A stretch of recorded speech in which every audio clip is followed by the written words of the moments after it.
జై శ్రీరామ్. ఇకపోతే ద్వాదశ రాశులలో మూడవ రాశి అయినటువంటి మిథున రాశి. మిథున రాశి వారికి ఈ సంవత్సరం ఒక రకంగా చెప్పాలంటే చాలా ఇబ్బందికరమైనటువంటి పరిస్థితి. మారేటువంటి యొక్క దీర్ఘ సంచాలిత గ్రహాలు మూడు ఏవైతే ఉన్నాయో, గురుగ్రహం, శనిగ్రహం, రాహుగ్రహం, ఇవన్నీ కూడాను వ్యతిరేక ఫలితాలను ఇచ్చేటువంటి అవకాశాలు కనబడుతూ ఉన్నాయి. జన్మస్థానంలో ఉన్నటువంటి యొక్క గురువు, భాగ్యస్థానం అంటే నవమ స్థానంలో ఉన్నటువంటి యొక్క రాహువు, తర్వాత దశమం అంటే 10వ స్థానంలో ఉన్నటువంటి యొక్క శని, వీటిని కనుక మనం చూసినట్లయితే జన్మస్థాన గురువు ఆరోగ్యాన్ని, సంపదను కొంచెం ఇబ్బంది పెడుతూ ఉంటాడు. జన్మంలో కనుక గురువు ఉన్నట్లయితే ఆరోగ్య సమస్యలు, బరువు, స్థూలకాయం రావడం, బరువు పెరగడం, శరీరం బద్ధకం పెరగడం, అన్నీ ఉన్నా సరే ఏ పని చేయలేకపోవడం, జీవితంలో ఇవన్నీ కూడాను జన్మస్థానంలో గురువు వల్ల వస్తాయి. అంతేకాకుండా గురువు వల్ల లభించేటువంటి అనుకూలమైన ఫలితాలు రాకుండా, అంటే బృహస్పతి గ్రహం చెడు చేయడు కానీ శుభ ఫలితాలని మాత్రం ఇవ్వడు. ఇకపోతే మనకు భాగ్యస్థానంలో ఉన్నటువంటి రాహు, ఇది చాలా ఇబ్బంది.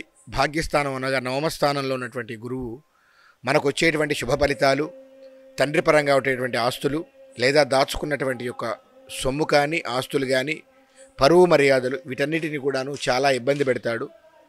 రాహుగ్రహం నవమంలో ఉండడం వల్ల డబ్బులు, మనం దాచుకున్నటువంటి సేవింగ్స్ ఏవైతే ఉన్నాయో అవన్నీ కూడా ఖర్చు అవ్వడం, ధన వ్యయం అవ్వడం, పరువు పోవడం, తండ్రికి సంబంధించినటువంటి అనారోగ్యం సంభవించడం, పితృ సంబంధం వాళ్ళ వైపు అనారోగ్యం సంభవించడం, ఇన్ని రోజులు ఎంతో ప్రశాంతంగా ఉన్నటువంటి మనస్సు చెడు ఆలోచనలు రావడం, చెడు వ్యక్తులు పక్కకు చేరడం, ఇవన్నీ కూడా సంభవిస్తూ ఉంటాయి. ఇకపోతే మనకు దశమ స్థానంలో ఉన్నటువంటి యొక్క శని అత్యంత ప్రభావవంతమైనటువంటి గ్రహం. ఒక స్థానంలో 2.5 సంవత్సరాలు ఉండేటువంటి యొక్క శని గ్రహం దశమ స్థానం అనగా రాజ్యస్థానం అంటారు దాన్ని. చేసేటువంటి వృత్తి, వ్యాపార, ఉద్యోగ స్థానాలలో శని ఉండడం వల్ల ఉద్యోగాలలో ట్రాన్స్ఫర్సు, ఇష్టం లేని చోటికి వెళ్ళి పనిచేయాల్సి రావడం, చేసేటువంటి యొక్క వృత్తి, వ్యాపార, ఉద్యోగాల్లో చెడ్డ పేరు రావడం, అనవసరమైనటువంటి అపవాదాలలో మన పేరు రావడం, లేనిపోని విషయాలలో మనం ఇరుక్కోవడం, ఇవన్నీ కూడా సంభవిస్తుంటాయి. యథావాత చెప్పినట్లయితే మిథున రాశి వారికి ఈ 2025 సంవత్సరం చాలా ఇబ్బందిగా ఉంది. అయితే ఇలాంటప్పుడు ఏం చేయాలి అంటే, మనం చెప్పుకునేదంతా కూడాను చంద్ర సంచారం మేరకు సంవత్సర కాలాంతో మారేటువంటి యొక్క గ్రహచార స్థితి చెప్తున్నాం. జన్మలగ్నాత్, ఇటువంటి సమయంలో జన్మలగ్నాత్ ఉండేటువంటి యొక్క దశాంతర్ దిశలు ఉపయోగపడుతూ ఉంటాయి. కనుక చక్కటి సిద్ధాంతి దగ్గరికి, ఎవరి దగ్గరికైనా వెళ్ళి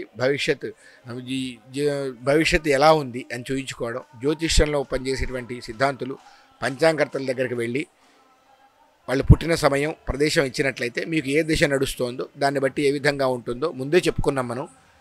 జన్మలగ్నాతు 70% పనిచేస్తుంది, గోచారవశాత్తు 30% పనిచేస్తుంది అని చెప్పుకున్నాం. కనుక మిథున రాశి వారు భయపడకుండా చక్కగా, రాహు భాగ్యకారకత్వంలో ఉన్న రాహు బాగా ఇబ్బంది పెడతాడు కనుక దుర్గా సూక్త పారాయణం, లేదా దుర్గా అమ్మవారి అష్టోత్తరం, లేదా తరచూ దుర్గాదేవి ఆలయం సందర్శనం చేస్తూ ఉండాలి. అంతేకాకుండా దశమస్థానంలో ఉన్న శని వల్ల ఇబ్బందులు వస్తూ ఉంటాయి కనుక వృత్తి, వ్యాపార, ఉద్యోగాలలో శనివార నియమాలు ఉంటూ చక్కగా శనివారం మహాశివుడికి అభిషేకం చేయించడం, లేదా ఆంజనేయ స్వామి కోవల్లో నువ్వుల నూనెతో దీపారాధన చేసి ఒక 108 ప్రదక్షిణాలు చేయడం, ఇవన్నీ చేసినట్లయితే వచ్చేటువంటి యొక్క చెడు ఫలితాలని తగ్గించుకోవచ్చు. ముందుగా ఆరోగ్యం చూసుకున్నట్లయితే జన్మంలో ఉన్న గురువు ఆరోగ్యాన్ని కొంచెం ఇబ్బంది పడుస్తాడు. బద్ధకంగా ఉండడం, చేయాలనే ఉత్సాహం తగ్గడం, ఇవి చేస్తూ ఉంటాడు. దానికి తోడు నవమంలో ఉన్నటువంటి రాహు కొంచెం కీళ్ళ నొప్పులు అవి రావడం అవకాశం ఉంటుంది. తర్వాత ఈ 2 గ్రహాలు శని రాహుల యొక్క స్థానాల రీత్యా చెడు ఆలోచనలు రావడం, వ్యసనాలకు దగ్గర అవడం ఉంటుంది. కనుక నిత్యం భగవదారాధనకు, దేవాలయాల సందర్శనకు వెళ్ళినట్లయితే ఈ మిథున రాశి వాళ్ళు శుభ ఫలితాలని పొందవచ్చు. వీళ్ళు విశేషించి చేయాల్సింది దుర్గామ్మవారికి కనుక చేసుకున్నట్లయితే వచ్చేటువంటి చెడు ఫలితాలను చేసుకోవచ్చు. గురువార నియమాలు గురువారం చేసుకున్నట్లయితే గురుగ్రహం యొక్క అనుకూల ఫలితాలు పొందవచ్చు. కనుక నిత్యం కూడా వీళ్ళు ఒక 41 రోజుల ప్రదక్షిణం ఆంజనేయ స్వామి కోవెల కానీ, శివాలయం కానీ, దక్షిణామూర్తి కానీ లేదా హయగ్రీవ స్వామి ఆరాధన కానీ 41 రోజులు ప్రదక్షిణాలు కానీ లేదా ఆయా దేవతల యొక్క మంత్రాలు తీసుకొని ఉపాసించడం ద్వారా వీళ్ళకు ఉన్నటువంటి యొక్క చెడు ఫలితాలను తగ్గించి మంచి ఫలితాలను పొందవచ్చు. భయపడకుండా వాళ్ళు పుట్టినటువంటి సమయాన్ని సూచించి దశాంతర దశలు తెలుసుకొని తద్వారా నివారణోపాయాలు చేసుకోవచ్చు. కనుక ఏదేమైనా సరే ఇలాంటి పరిస్థితి వచ్చినప్పుడు గ్రహచారం బాగాలేనప్పుడు దైవారాధన ముఖ్యం. కనుక సూచించిన ఫలితాన్ని సూచించినటువంటి యొక్క ఆరాధనలు చేసుకొని మంచి ఫలితాలు పొందాలని కోరుకుంటూ జై శ్రీరామ్.